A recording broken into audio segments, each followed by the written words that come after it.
সুপ্রভাত বন্ধুরা, আজকে আমি বানাচ্ছি শলফার চাটনি। শলফার চাটনি বানানোর জন্য নিয়েছি শলফা আর চিনি। তেল গরম হয়ে গেছে, দিয়ে দিলাম পানমুড়ি,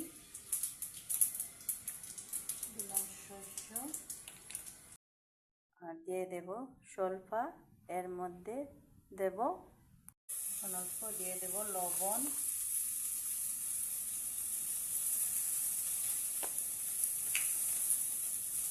অল্প দিয়ে দিলাম হলদি,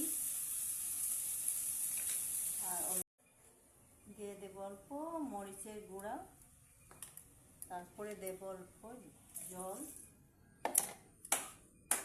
ভালো করে নাড়িয়ে ঢেকে রাখবো। শলফা বয়েল হয়ে গেছে, তখন অল্প ঘুটনি দিয়ে দেবো, এটাতে মিক্স করে দেবো। ঢাকা দিয়ে একটা চিনি,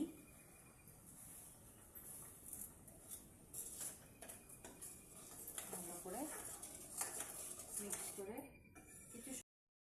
দেখেন কি সুন্দর লাগছে, শলফার চাটনি হয়ে গেছে। চিনির সাথে পুরা জেলির মতন হয়ে গেছে। এই জায়গায় আপনারা গুড় দিয়েও বানাতে পারেন।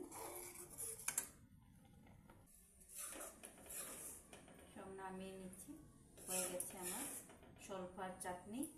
দেখেন কি সুন্দর, বাড়িতে বানিয়ে একবার ট্রাই করে দেখবেন, খুব সহজ।